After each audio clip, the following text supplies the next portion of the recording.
They say trouble does not ring a bell. But in the case of former Attorney General of the Federation, Abubakar Malami, trouble is not just knocking quietly. It is beating loud, talking drums right in front of his compound for everyone to hear. When you first saw this headline, I know many of you paused and asked yourself, wait, is this man not already behind bars? My people, this situation has moved from financial embarrassment to serious criminal allegations at lightning speed.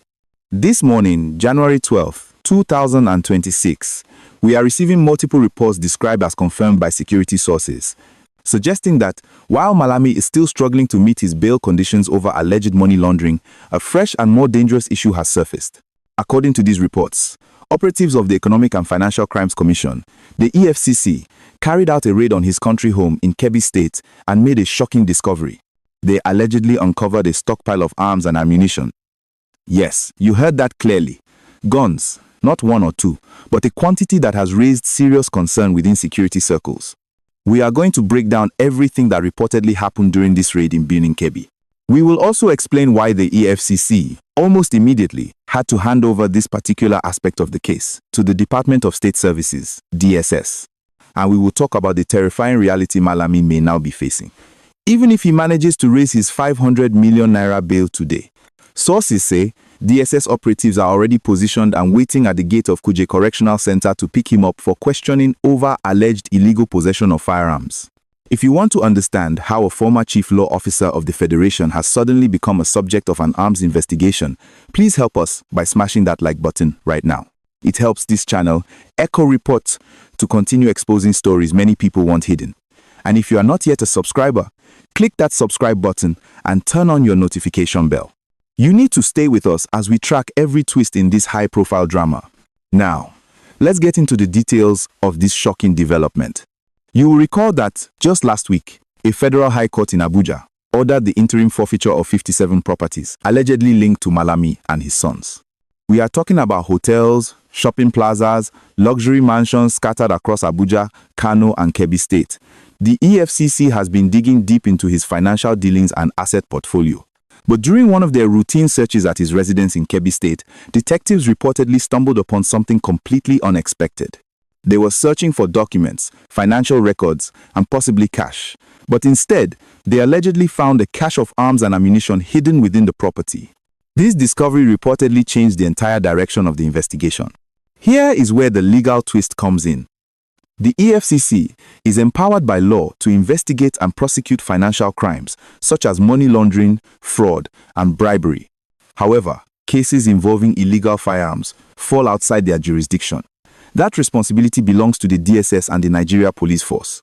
So, according to a report by the Nation newspaper this morning, the EFCC immediately compiled a detailed inventory of the weapons recovered and handed the entire file over to the DSS for a full-scale investigation. This now explains the alarm Malami's media aides were raising a few days ago. Remember when they released a statement alleging that the DSS was planning to rearrest him the moment he steps out of Kuje Correctional Center? They called it a witch hunt. They described it as trumped-up charges designed to embarrass him. Well, as our people say, the wind has blown, and we are beginning to see what was hidden under the wrapper. The fresh charge they were afraid of may be directly linked to these weapons allegedly found in his house. Sources within the security agencies are saying the quantity of arms recovered was serious enough to attract a full DSS investigation. The key questions investigators are reportedly asking are very simple. Oga, you are a lawyer, a senior advocate of Nigeria. Do you have valid licenses for these weapons? And why do you need so many firearms in the first place? If he fails to produce legal documentation for every single gun found, he could be facing heavy criminal charges. These are charges that carry long prison sentences, separate and different from the ongoing money laundering case. As we speak, Malami is still being held at Kuje Prison. He was granted bail in the sum of 500 million naira, with two sureties who must own property in Maitama or Asokoro. But there are strong rumors that he is deliberately taking his time to perfect the bail process. Why? Because he allegedly knows that DSS operatives are hovering around the prison area, waiting to move in once he is released. It is truly a case of jumping from frying pan into fire. If he remains in Kuje, he is still in custody. If he steps out, another agency may pick him up immediately. Let me pause here and ask you, our viewers, a very critical question. We often hear politicians claim they keep guns for personal protection. But when does protection cross the line and become a private armory? Do you think the DSS should parade these recovered weapons on national television so Nigerians can see exactly what was found? Or do you think this case will quietly disappear because he's a powerful man? Drop your honest thoughts in the comment section. I really want to know if you believe we will ever see those guns with our own eyes. To add salt to injury, the list of properties seized by the court last week is mind-blowing.